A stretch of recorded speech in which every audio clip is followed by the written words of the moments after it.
नमस्कार दोस्तों, मेरा नाम है विनीत किशोर और आपका मेरे इस YouTube चैनल में बहुत बहुत स्वागत है।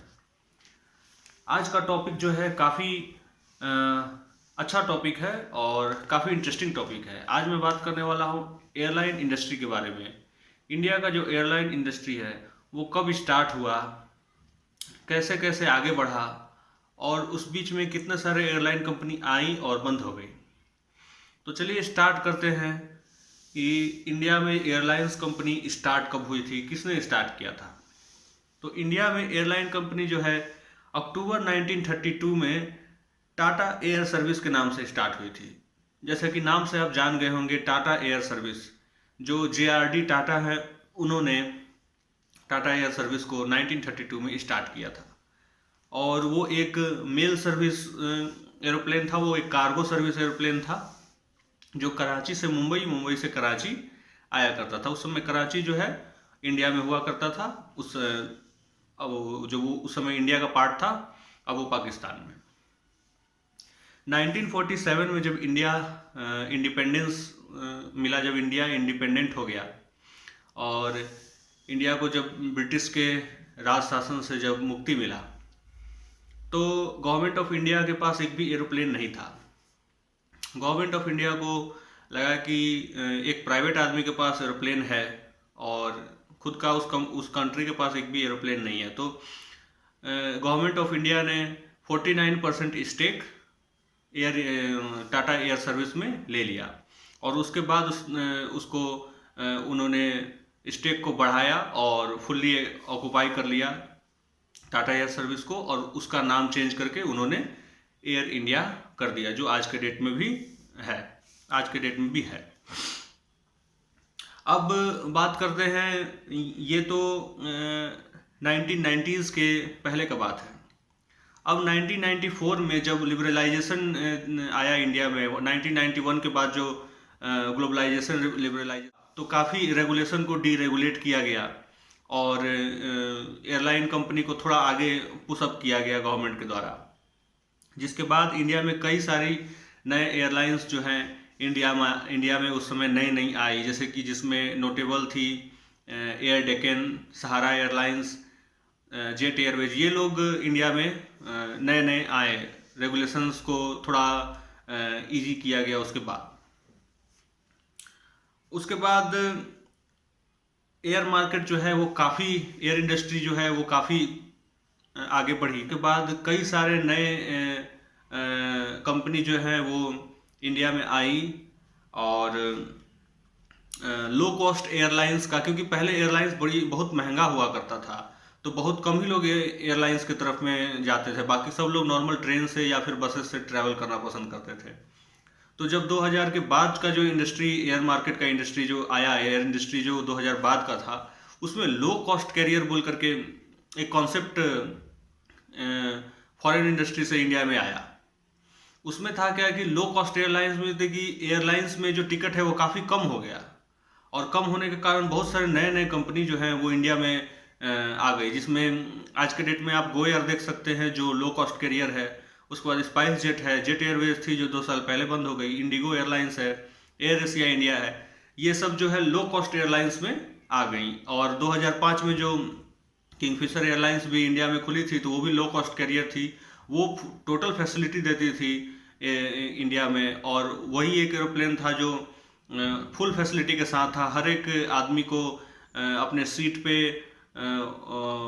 एयर हेडफोन्स, हर सीट के पीछे में एक LCD, वही एक प्लेन थी जो ऑफर किया करती थी। तो काफ़ी लो कॉस्ट कैरियर उस समय से स्टार्ट हुआ 2000 के बाद से, जो आज भी लो कॉस्ट कैरियर जो है इंडिया में अच्छा कर रही है। और ये सब कंपनी मिला करके आज के डेट में स्पाइस जेट, इंडिगो, उसके बाद आपका Go Air, air Asia India, ये सब मिल करके आज के डेट में 70% मार्केट जो है ये लोगों ने ऑक्युपाई करके रखा हुआ है। उसके बाद आपका किंगफिशर एयरलाइंस भी थी, वह भी लो कॉस्ट एयरलाइंस थी, लेकिन लगातार लॉस होने के बाद 2012 में उसे अपना ऑपरेशंस बंद करना पड़ा, जो एक विजय माल्या का कंपनी था किंगफिशर एयरलाइंस। किंगफिशर एयरलाइंस के बारे में बताना चाहूँगा। किंगफिशर एयरलाइंस जो है वो पहले से ही एक डूबा हुआ कंपनी को एक्वायर किए थे। एयर डेक्कन को किंगफिशर एयरलाइंस ने परचेज किया था, तो एयर डेक्कन ही अच्छा खासा हेवी लॉस में चल रही थी। उस कंपनी को विजय माल्या ने परचेज किया, किंगफिशर एयरलाइंस के नाम से चलाया, जो कि लॉस कंटिन्यू झेलने के बाद वो लॉस इतना ज़्यादा हो गया कि वो फिर और सर्वाइव नहीं कर सका और वो कंपनी 2012 में ऑपरेशन उनको बंद करना पड़ा। ये एक छोटा सा किंगफिशर एयरलाइंस के बारे में था। चलिए बात करते हैं टाटा एयर सर्विस के बारे में। अब टाटा ने 1990s के बाद, यानी कि 1990 के बाद 2005 तक कई बार गवर्नमेंट के पास टाटा गए। टाटा एंड सन्स जो हैं वो लोग कई बार अप्रोच किए गवर्नमेंट के पास एयर इंडिया को फिर से एक्वायर करने के लिए, लेकिन गवर्नमेंट ने उनका हर बार का जो अर्जी था वो बराबर उन्होंने डिक्लाइन करते गए और कभी भी टाटा को उन्होंने एयरलाइन कंपनी नहीं दिया। जिसके बाद उन्होंने 2013 में क्या हुआ कि एयरलाइन इंडस्ट्री को बढ़ावा दिया गया और गवर्नमेंट ऑफ इंडिया ने बोला कि अब 49% foreign direct investment air industry में बाहर की कंपनी जो है वो इंडिया में कर सकती है। उसके बाद 2014 में एयर एशिया जो है मलेशिया की कंपनी है, तो उनके पास टाटा सन्स गए और वहाँ से डायरेक्ट 49% FDI लेकर के, फॉरेन डायरेक्ट इन्वेस्टमेंट को लेकर के इंडिया में एयर एशिया इंडिया के नाम से इंडिया में लो कॉस्ट कैरियर उन्होंने चालू कर दिया, टाटा केयर। तो आज भी एयर एशिया इंडिया चल रही है। हालांकि कुछ न्यूज सामने आई हैं कि एयर एशिया जो है वो अपना जो स्टेक है वो बढ़ाने की कोशिश कर रहा है इंडिया में टाटा सन्स से, लेकिन टाटा सन्स जो है उनको अप्रूवल नहीं दिए हैं, जिसके कारण एयर एशिया इंडिया हो सकता है कि जनवरी 2021 से ऑपरेशन अपना 14 में एयर एशिया जो टाटा ने एयर एशिया इंडिया को इंडिया में लॉन्च किया। ये भी एक लो कॉस्ट कैरियर के रूप में इंडिया में आई। उसके बाद 2015 में टाटा ने सिंगापुर एयरलाइंस के साथ में कोलैबोरेशन किया और ज्वाइंट वेंचर के थ्रू उन्होंने इंडिया में एयर विस्तारा के नाम से एक फुल सर्विस एयरलाइन उन्होंने लॉन्च किया 2015 में। फुल सर्विस एयरलाइन जो होती है वो लो कॉस्ट कैरियर में नहीं आती है, क्योंकि लो कॉस्ट कैरियर में रेट कम होता है और कुछ सर्विसेज को कंप्रोमाइज़ किया जाता है, लेकिन फुल सर्विस में होता है कि कोई सर्विस कंप्रोमाइज नहीं होता है और उनका लेग रूम अच्छा होता है, उनके पास मील्स जो है वो कम्प्लीमेंट्री मील्स अवेलेबल होती हैं, तो ये सब कुछ फैसिलिटी उसमें है।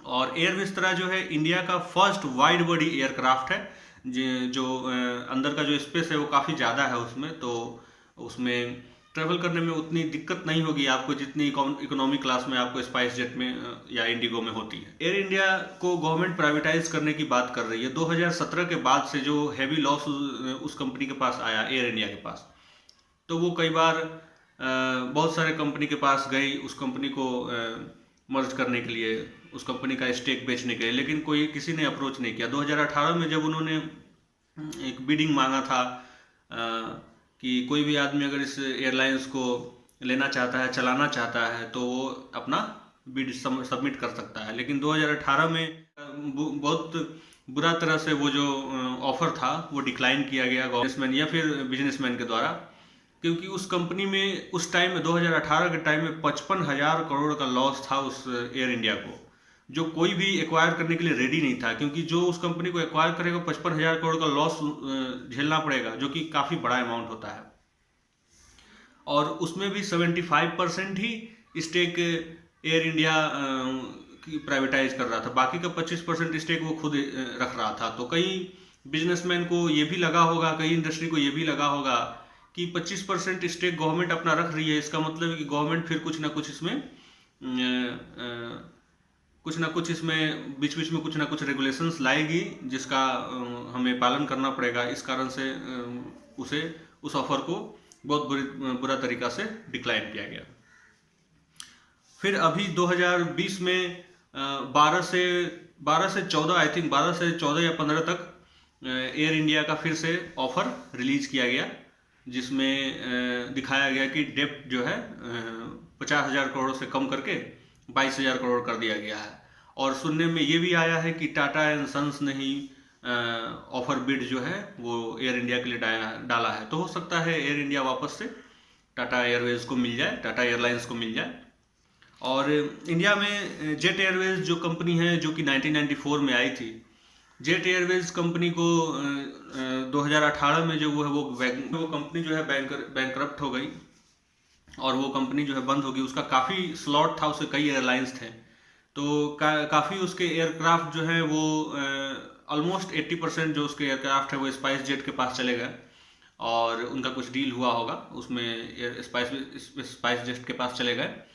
और आपका जो उसमें उनका जो स्लॉट्स था, उनके हेवी स्लॉट्स थे, 9W का इतना ज़्यादा फ्लीट था उस समय में, तो उनका सारा फ्लीट सर्विस जो है वो मैक्सिमम इंडिगो और स्पाइस जेट ने एक्वायर कर लिया। तो उस कंपनी को बंद होने से सबसे ज़्यादा फायदा इंडिगो और स्पाइस जेट को ही हुआ है, क्योंकि आप देख सकते हैं 2018 का पहले स्पाइस जेट का काफ़ी कम प्लेन हुआ करता था, और जब जैसे आपका जेट एयरवेज कंपनी जो है वो डूब गई, उसके बाद स्पाइस जेट काफ़ी तरक्की कर गया, आगे निकल गया। अब आइए बात करते हैं इंडिया में जो है वो कई सारी एयरलाइंस जो कंपनी है इंडिया में, करीब 55 आपका जो कंपनी है जो अभी तक इंडिया में आया है एयरलाइन का कंपनी और बंद हो चुका है। तो सबका नाम लेना तो पॉसिबल नहीं है, लेकिन मैं 2-4 कंपनी का नाम बताऊंगा जिसे आप जानते होंगे, थोड़ा बहुत तो जरूर जानते होंगे। एक है एयर डेक्कन। एयर डेक्कन का नाम आपने सुना होगा, क्योंकि वही आगे चल करके उसको किंगफिशर ने एक्वायर किया। किंगफिशर एयरलाइंस के नाम से एयर डेक्कन बाद में चलने लगी।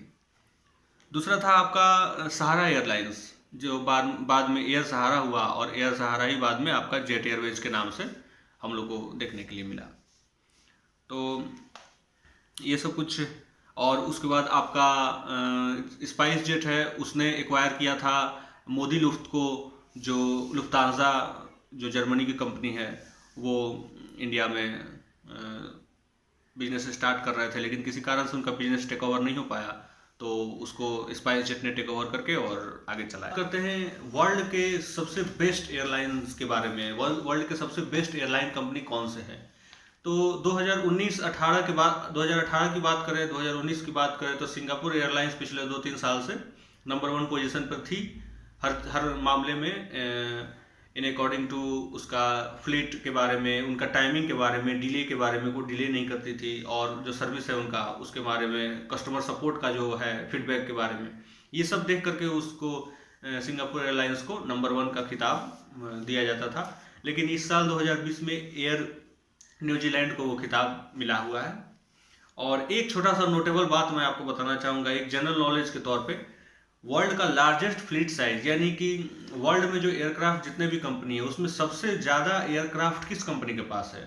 तो उस कंपनी का नाम है अमेरिकन एयरलाइंस, जिसके पास 1300 एयरक्राफ्ट है। आज के डेट में 2020 के समय में 1300 एयरक्राफ्ट अमेरिकन एयरलाइंस के पास है, जो कि एक अपने में एक हिस्ट्री बताता है।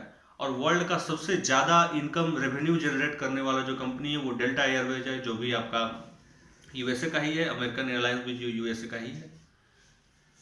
तो ये एक छोटा सा वीडियो था एयरलाइन इंडस्ट्री इन इंडिया के बारे में, हिस्ट्री ऑफ एयरलाइन इंडस्ट्री के बारे में। होप आपको ये वीडियो अच्छा लगेगा। अच्छा लगे तो लाइक कीजिए, सब्सक्राइब कीजिए, और कमेंट सेक्शन में ज़रूर बताइए कि आपको वीडियो कैसा लगा। तब तक के लिए बाय।